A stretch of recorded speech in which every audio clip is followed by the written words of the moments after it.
Iorana te mau hingot kainga, he un atu te aroha hai ingoa o te mau henua.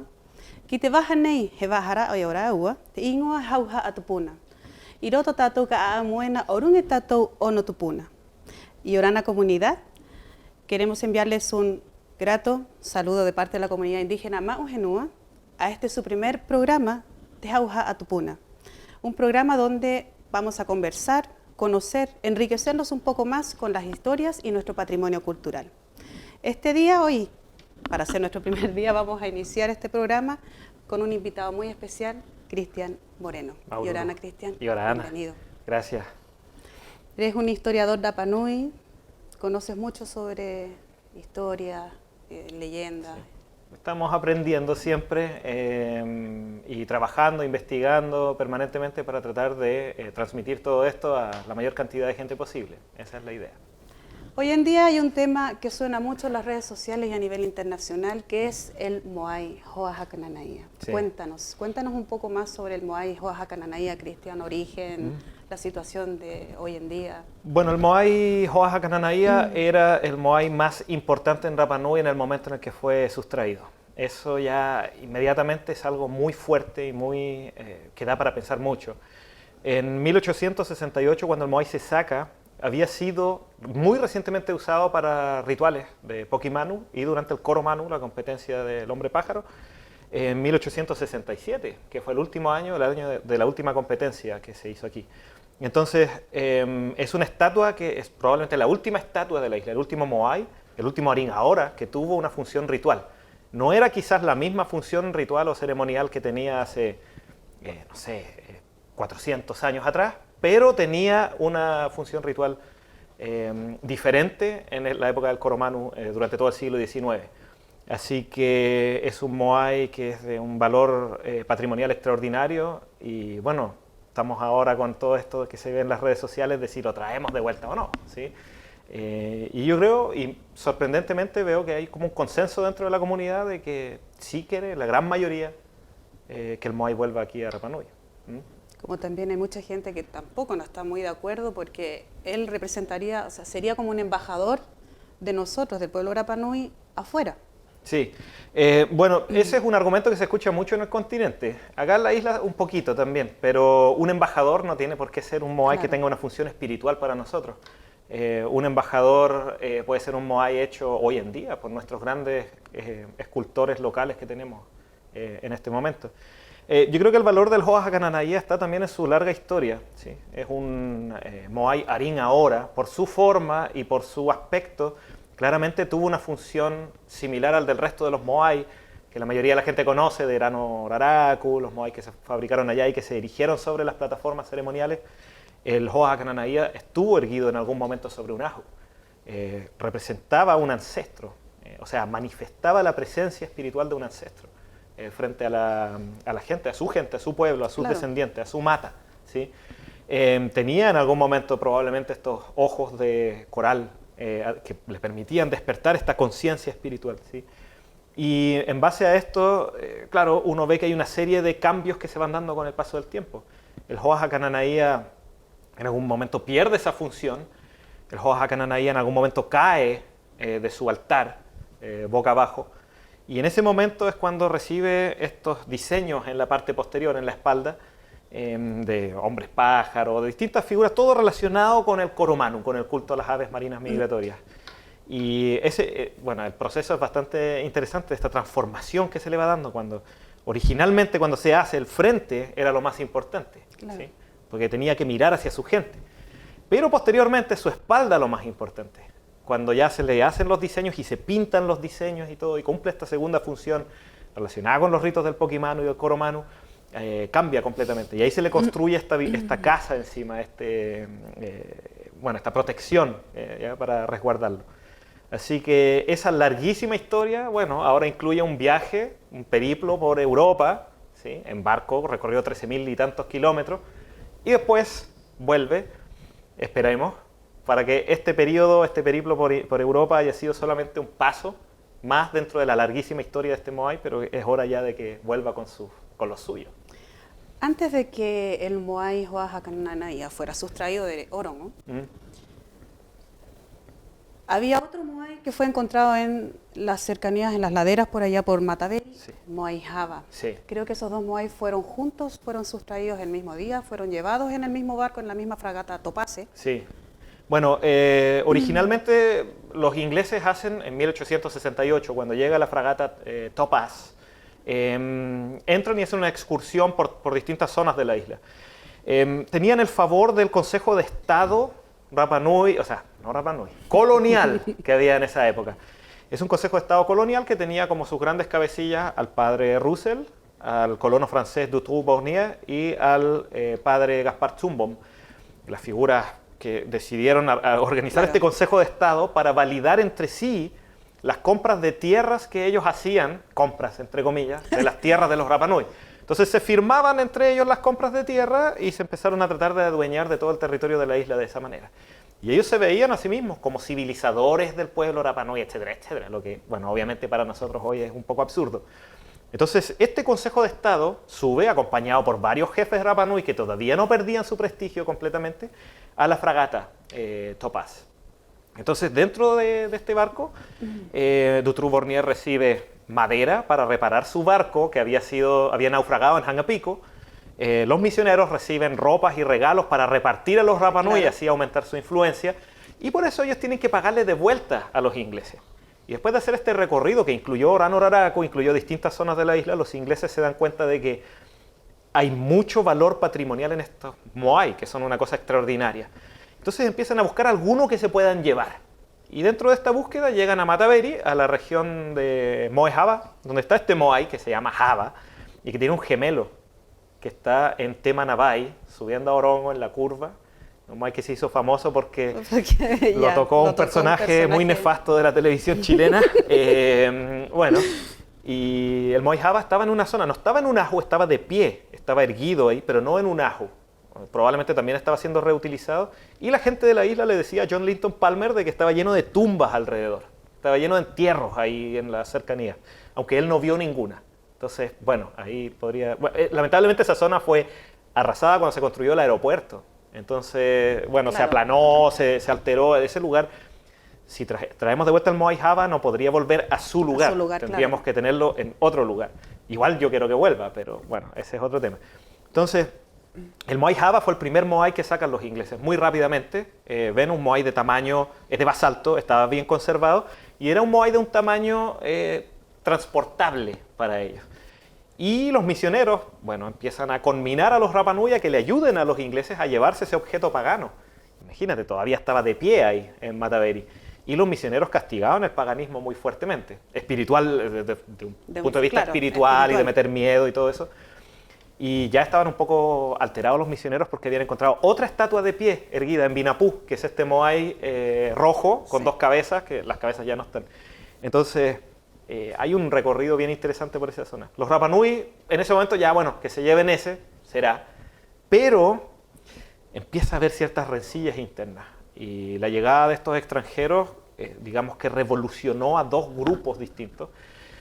Kotu'uaro, Kotu'ahotuiti, los Miru, los Tupahotu, y empiezan a enfrentarse entre sí estos dos grupos por ganar influencia.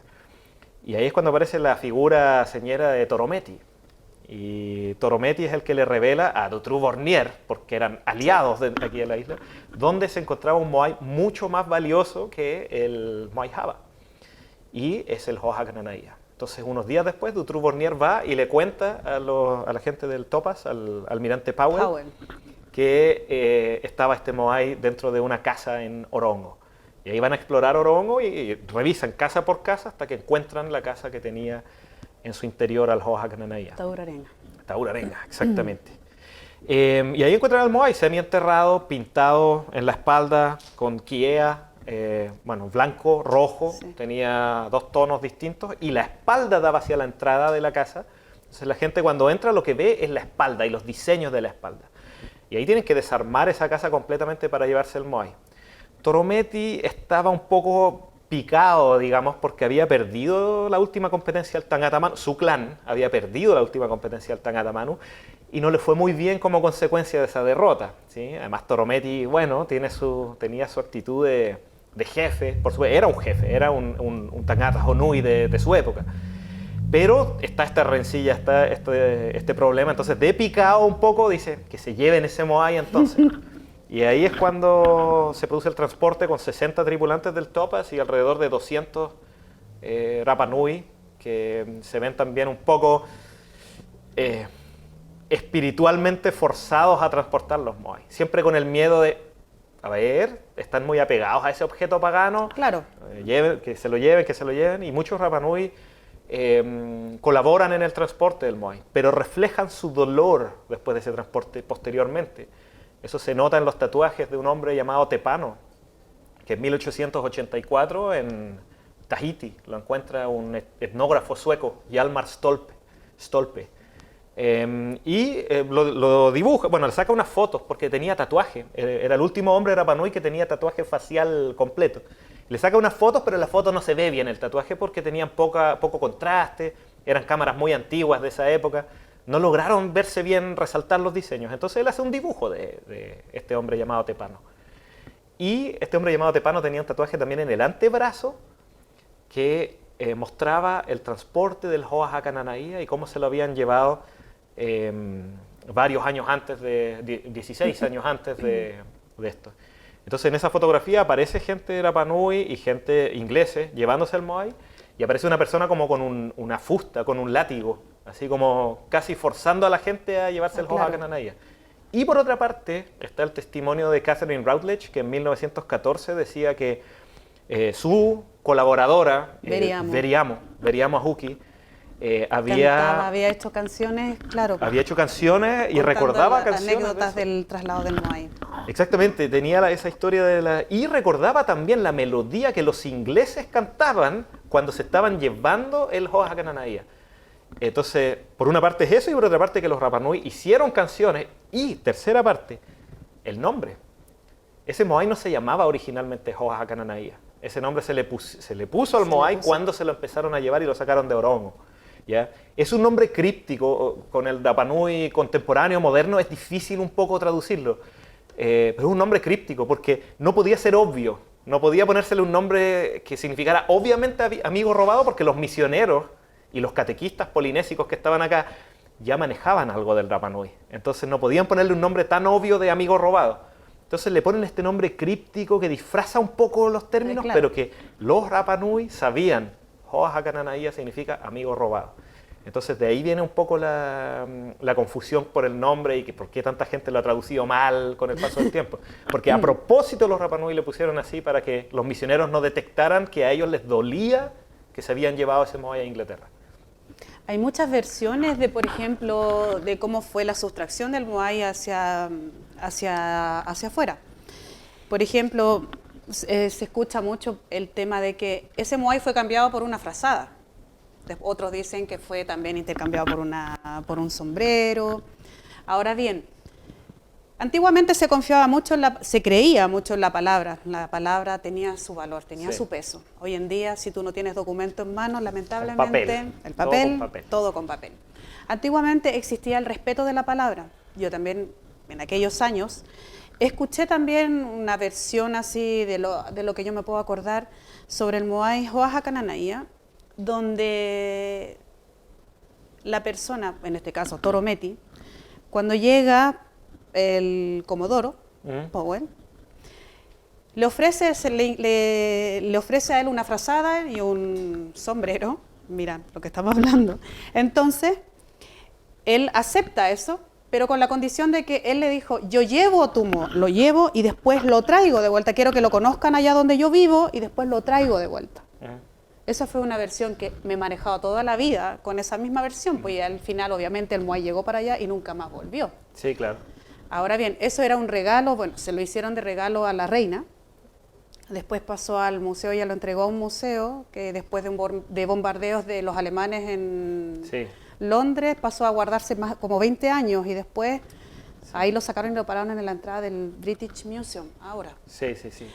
Después estuvo en el Burlington Gardens, lo movieron del Museo Británico, estuvo varios años expuesto también en el exterior. Hay varias fotografías y eso es lo interesante porque hoy en día el gran argumento del Museo Británico es, nosotros lo estamos cuidando, Claro. lo tenemos súper bien preservado, pero hay muchas fotografías donde sale el Hoa Kananaía expuesto en la intemperie sí. y con caca de paloma sobre su cabeza, ¿sí? Con excremento de aves de allá en Londres. Entonces, claro, ahora sí, lo están protegiendo mejor. Pero no es toda la historia del Hoa Kananaía ahí en Londres que se ha protegido bien y que se ha conservado como Claro, corresponde. tuvo también su, Claro. su parte oscura también Sí. en toda la historia, desde que el momento que fue sustraído desde acá hasta que llegó para allá. Ahora bien, hoy en día viajó una comitiva con Mau Genúa, la gobernadora, CODEIPA y el Consejo Anciano. Sí. Viajaron en compañía del ministro de Bienes Nacionales por un tema más que nada para reunirse, comenzar el proceso de repatriación del Moai. Me gustaría saber qué piensas tú con respecto a la repatriación del Moai, dónde debería llegar acá, si nosotros deberíamos tener un lugar especial para él o dejarlo en el museo. Bueno, a mí me parece maravilloso este proyecto de traer el Hoa Kananaía de vuelta y todos los Moai que están fuera de la isla, traerlos de regreso para acá. Todos los Moai originales, todos los Moai antiguos, digamos. En realidad está ese asunto con la palabra original versus no original. Los grandes escultores que han hecho Moai recientemente, Rapa Nui, para mí esos Moai son tremendamente valiosos también. Me refiero en este caso a Moai antiguos que tenían una función ceremonial, ¿ya? Yo creo que todos deberían volver aquí a la isla. No es algo que empezó ahora, hay una historia de la comunidad Rapa Nui. Estuvo el tío Sergio Rapu en algún momento intentando recuperar ese Moai. Hubo mucha gente entre medio, Mata Uiroa Atán, estuvo Piru Juque, y ahora está la comunidad Mau Genúa. Entonces hay una historia, la comunidad Mau Genúa tomó esta batuta y tomó esto de empezar a intentar recuperar el Moai. Lo que me parece esencial en este caso es que por primera vez el gobierno chileno se manifestó, ¿ya? Y por primera vez el gobierno chileno dijo, ya, nosotros vamos a apoyar esto. Y eso es lo que le da más fuerza de lo que tenía antes. Sí, porque antes, claro, eran personas de la comunidad que lo Solo. exigían y que lo pedían. Pero solo, bueno, nadie los iba a escuchar. Ahora, aún así, yo creo que es muy difícil recuperar el Hoa Kananaía. Yo creo que es muy difícil que los ingleses digan, Sí. tomen, ahí se los vamos a devolver. El argumento de ellos siempre ha sido el de la protección, ¿no? Entonces, por lo mismo, yo me opongo a la idea de que acá, al traerlo de regreso, el Moai esté en un museo. Yo estoy totalmente opuesto a eso. Porque los ingleses dicen que ellos lo pueden proteger mejor que nadie dentro de ese museo. Nosotros podemos construir el mejor museo que podamos nosotros con nuestros ingresos, con nuestros recursos. Podemos construir un museo de 100 millones de dólares. El Museo Británico es más caro y más avanzado que eso. Nunca vamos a poder conservarlo de la misma manera que el Museo Británico. Nunca. Entonces nuestro argumento no es ese, no es el de la conservación. No puede ser ese, porque no les vamos a ganar a ellos con ese argumento. Nuestro argumento tiene que ser lo que representa para nosotros, para los Rapa Nui de hoy en día ese Moai. Lo que representó para todos nuestros ancestros ese Moai en su momento. Que ese Moai no puede cumplir su función a 13.600 kilómetros de distancia, la función para la cual fue hecho, en esa habitación, donde muy poca gente de nuestra comunidad ha tenido la posibilidad de verlo, donde muy poca gente de nuestra comunidad ha tenido la posibilidad de reconectarse Sí, claro. con ese espíritu, con esa persona, ¿ya? Entonces, traerlo de vuelta en el fondo representa una reconexión nuestra como pueblo con ese personaje, con ese antepasado que estuvo representado por ese Hoa Kananaía y con los ritos que nuestros antepasados vivieron ahí en Orongo. Sí. Con cuántos de nuestros ancestros que se iniciaron frente a ese Moai como Pokimanu. Cuántos de nuestros ancestros que estuvieron junto al Moai y que tuvieron sus momentos de reflexión junto a ese Moai cuando fueron Hopu Manu o Tangata Manu, ¿ya? Entonces yo creo que lo nuestro es recuperarlo a través de esa conexión y el Moai tiene que volver, en mi opinión, yo sé que es un debate que la comunidad tiene que tener cuando lo recuperemos, tiene que volver a su lugar, tiene que volver al lugar que le pertenece, al lugar que le corresponde, ¿ya? Los griegos intentaron hacer eso del museo y no les fue bien. Construyeron el Museo de la Acrópolis para recuperar los frisos del Partenón. Claro. Es un museo increíble que nosotros acá en la isla nunca podríamos construir con nuestros ingresos. Y los ingleses decidieron, aún así, no devolver los frisos del Partenón a los griegos, ¿ya? Entonces, por eso digo que la solución no es construir el museo, la solución es que vuelva a su lugar. Y yo insisto, además, de que a los ingleses el argumento que más les llega es que ese Moai en algún momento va a volver a la isla. todo va a volver a la isla, no solo de ese museo, de los otros museos también. Van a volver algún día, porque la descolonización, todo apunta hacia allá, todo apunta hacia la recuperación de los derechos de los pueblos originarios en distintas partes del mundo, ¿ya? Y los museos se van a tener que reinventar, con réplicas o con artefactos que no sean únicos, ¿sí? Entonces, ¿va a volver algún día? La pregunta no es si va a volver o no, la pregunta es ¿cuándo va a volver? Entonces, el directorio del Museo Británico tiene que decidir si quieren ser ellos los que hagan historia y devuelvan este Moai. ¿Quieren ser ellos? O, si prefieren esperar que pase ese directorio, ellos van a desaparecer de este mundo, van a llegar otros. Puede que ese directorio tampoco quiera, después va a llegar otro. La reina va a ser reemplazada por otra persona también después, un rey o otra reina, y así sucesivamente. Van a pasar. Nosotros vamos a seguir conmemorando el 8 de noviembre de 1868 como la fecha en la que se extrajo nuestro Moai, y siempre vamos a, mis hijos, mis nietos, mis bisnietos, tataranietos, van a seguir exigiendo que ese Moai vuelva. Claro, que sea repatriado de vuelta a la isla. Exactamente, exactamente. Así que yo creo que por ahí va el argumento que hay que apuntar hacia ello. Ok, Cristian, me encantó el programa de hoy, a toda la comunidad también. Espero que hayamos todos aprendido. Pucha, es rico saber más, informarnos más. Gracias a ti por compartir este momento, por compartir todo tu conocimiento que tienes acerca del Moai Hoaja Kananaía. Gracias. Bueno, y esperemos que también a la comunidad le haya servido también la información que tú entregaste en este programa a través de aquí, del canal Matao Te Rapa Nui. Bueno, no va a ser la primera vez que nos vamos a encontrar, nos vamos a volver a encontrar de nuevo. Ahora todos los programas de Mau Henua, muy continuamente vamos a seguir para aprender mucho más sobre nuestro patrimonio y nuestra cultura. Mau mahingo mawat matou bajo temhaneko angnira tapatiena pirihak utatou moamu orung itatou onut puna otkainga. Cristian, muchas gracias a toda la comunidad por su sintonía. Hasta la próxima, nos vemos y orana. Maururu y orana.